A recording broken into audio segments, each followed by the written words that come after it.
Good morning everyone. जय श्री राम, जय श्री कृष्ण। तो स्वागत है आप सभी का मेरे यूट्यूब चैनल द इनविंसिबल में। तो पिछले कुछ 5-7 दिनों से काफ़ी उत्सव का माहौल, काफ़ी उत्सव की तरह आप सेलिब्रेट कर रहे हो काफ़ी दिनों को। वैसे तो हमें हर दिन को उत्सव की तरह लेना चाहिए, हर चीज़ के अंदर हमें फन ढूंढना चाहिए। तो ये बहुत अच्छी चीज़ है, आपने उत्सव बना रहे हो। उत्सव बनाते बनाते हम उस इसी बीच हम अपनी अध्ययन की जो सीरीज है उसे भी जारी रखेंगे। तो हमने पिछली जो क्लास थी उसके अंदर हमने कोऑर्डिनेटिंग कंजक्शन के बारे में पढ़ा था। तो आज हमें एक और इम्पोर्टेंट टॉपिक जो है सबऑर्डिनेटिंग कंजक्शन। क्लोज एनालिसिस के अंदर ही ये चीज़ बहुत इंपॉर्टेंट है, सबऑर्डिनेटिंग कंजक्शन। तो सबऑर्डिनेटिंग कंजक्शन जो है वो क्या करता है, एक मेन क्लोज को सबऑर्डिनेट क्लोज से मिलाता है। तो ये चीज़ हमें, वैसे तो हमने रिलेटिव प्रोनाउन में भी पढ़ी थी कि रिलेटिव प्रोनाउन भी जो मेन क्लोज को या इंडिपेंडेंट क्लोज को डिपेंडेंट क्लोज से मिलाता है, परंतु वह प्रोनाउन का कार्य भी करता है। यह केवल जबकि कंजक्शन है तो केवल जोड़ने का कार्य करता है। तो इसके बारे में और अधिक हमें पढ़ना है, तो हम करते हैं शुरू।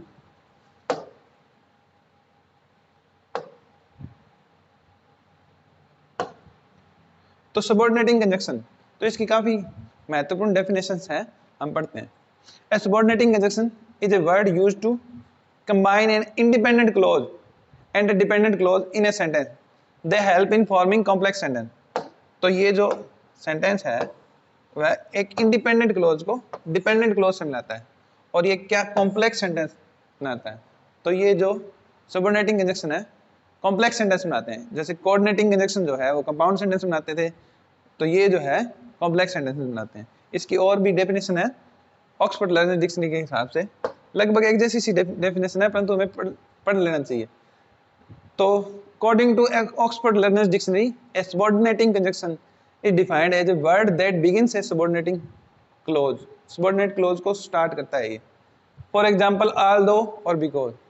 तो ये कंजक्शन जहाँ पे आए जो क्लोज को स्टार्ट करेगा वह सबऑर्डिनेट क्लोज को ही स्टार्ट करेगा। The Macmillan dictionary gives A much more elaborate definition of subordinating conjunction. According to it, a subordinating conjunction is a conjunction such as because, while, although, or in case that begins a subordinate clause and connects it to an independent clause or other unit in the sentence. तो इसमें यह भी बहुत महत्वपूर्ण है definition कि एक तो सबऑर्डिनेट क्लोज की शुरुआत करता है और इसे यह मेन क्लोज से मिलाता है। मेन क्लोज या कोई और यूनिट सेंटेंस के अंदर है उससे जोड़ता है। तो ये जो कंजक्शन है आगे, for example in the sentence I refuse to comment because I didn't have all the facts. तो इसके अंदर जो है ये जो सबऑर्डिनेट क्लोज जो है इसके अंदर कौन सा होगा, बिकॉज होगा। तो आई रिफ्यूज टू कमेंट, तो यह मेन क्लोज होगा। कॉम्प्लेक्स सेंटेंस के अंदर हमें कॉम्प्लेक्स सेंटेंस का पहला कार्य ये होता है, हमें मेन क्लोज को ढूंढना होता है। तो ये मेन क्लोज है। कैसे पता लगा, क्योंकि ये बिकॉज जो है बिकॉज के बाद होगा वो सबऑर्डिनेट क्लोज होगा और उसके बाद जो भी क्लोज बच जाएगा वो मेन क्लोज होगा। एक क्लोज कम से कम मेन होगा ही। तो यहाँ पे मेन क्लोज कौन सा है, आई रिफ्यूज टू कमेंट, और इससे पहले कोई ना कोई कंजक्शन नहीं आया हुआ है। तो कोई कंजक्शन नहीं आया हुआ है कॉम्प्लेक्स सेंटेंस में, तो वह मेन क्लोज होगा। The Collins Dictionary defines a subordinating conjunction as a word such as although, because, or when, which begins a subordinate clause. And according to the Merriam-Webster Dictionary, a subordinating conjunction is a conjunction that joins a main clause and a clause which does not form a complete sentence by itself. तो ये Merriam-Webster Dictionary ये और अच्छे तरीके से समझाती है कि ये एक डिपेंडेंट क्लोज को एक ऐसे क्लोज से या एक मेन क्लोज को ऐसे क्लोज से बनाती है जो कंप्लीट सेंस नहीं देता है, जिसमें कंप्लीट मीनिंग नहीं होती जिस क्लोज के अंदर, या उसे डिपेंडेंट क्लोज भी बोलते हैं या सबऑर्डिनेट क्लोज को। तो सबऑर्डिनेट कंजक्शन उसे बोलते हैं। तो एग्जांपल्स तो हमने कर लिए हैं। अब मेनली हमें पता होना चाहिए कौन कौन से कंजक्शन जो है इसके अंदर आते हैं सबऑर्डिनेटिंग कंजक्शन में। तो सबऑर्डिनेटिंग कंजक्शन में be classified according to their meanings. तो इनको मेनली यहाँ पे हमें कंजक्शन पढ़ने हैं, एग्जाम्पल्स वगैरह हैं हम आगे पढ़ेंगे। तो कौन कौन सा, सबसे पहले आता है कंजक्शन ऑफ टाइम। तो इसमें कौन कौन सा आता है, before, after, since, till, as soon as, while, so long as, when, as, whenever. तो यहाँ पे एक क्वेश्चन ये भी बन सकता है कि कंजक्शन ऑफ टाइम कौन सा है, 3-4 दे देंगे, एक कोई और दे देंगे, तो हमें एक के कंजक्शन को अच्छे से पढ़ना है। यदि एक को भी मिस किया, ठीक है, कई बार एक कंजक्शन 2-3 टाइप से यूज किया जा सकता है, परंतु वो अलग चीज है। मेनली हमें पता होना चाहिए कि एक कंजक्शन जो टाइम का है वो कंजक्शन मेनली वो कंजक्शन ऑफ टाइम में काम करता है। कोई विशिष्ट कंजक्शन होते हैं जो 2-3 जगह काम कर लेते हैं। तो अब इसमें हमने देखना है I would die before I lied. तो ऐसे भी नहीं माना है कि यदि कि कंजक्शन आ गया ये और हमने बस समझ ही लेना है इसे सबऑर्डिनेटिंग कंजक्शन है। कई बार ये प्रेपोजिशन का कार्य भी कर सकते हैं कि जस्ट बाद यदि कोई नाउन या प्रोनाउन है, बिफोर के जस्ट बाद यदि नाउन या प्रोनाउन है, तो वो बिफोर वहां पे क्या काम करेगा, वहां पे वह प्रेपोजिशन का काम करेगा। यदि इसके जस्ट बाद यदि क्लोज है, क्लोज का मतलब एक सब्जेक्ट और फाइनाइट वर्ब है, तो ये कंजक्शन का काम करेगा। तो यहाँ पे कंजक्शन है। No nation can be perfectly well governed till it is competent to govern itself। तो यहाँ पे टिल जो है वह सबऑर्डिनेटिंग कंजक्शन है। No nation can be perfectly well governed, तो ये जो है ये मेन क्लोज है, और टिल के बाद जो आएगा वह कौन सा होगा, सबऑर्डिनेट क्लोज होगा। तो हमें कंजक्शन ऑफ टाइम का पता लग गया है। आगे पढ़ते हैं कंजक्शन ऑफ कॉज और रीजन। तो इसके तो बिल्कुल थोड़े थोड़े 2-2-3-3 है, थोड़े थोड़े कंजक्शन है। यदि थोड़े थोड़े कंजक्शनों को ढंग से पढ़ लेंगे तो सिंपल कंपाउंड कॉम्प्लेक्स सेंटेंस में बिल्कुल भी दिक्कत नहीं आएगी। तो बिकॉज, सिंस और एज, ये जो है कंजक्शन ऑफ कॉज और रीजन है, और इन कंजक्शन के जस्ट बाद आपको कोई रीजन मिलेगा। My strength is as the strength of 10 because my heart is pure. अब हम यहाँ पे एज को देख के समझ सकते हैं, कहीं ऐसा सोचने लग जाए कि एज यहाँ पे कंजक्शन है, परंतु एज के जस्ट बाद कोई क्लोज नहीं आया है, तो ये यहाँ पे कंजक्शन नहीं है। क्लोज आना चाहिए, मतलब एक सब्जेक्ट और फाइनाइट वर्ब। तो इसके जस्ट बाद नहीं है, वो किसके बाद है, बिकॉज के बाद है।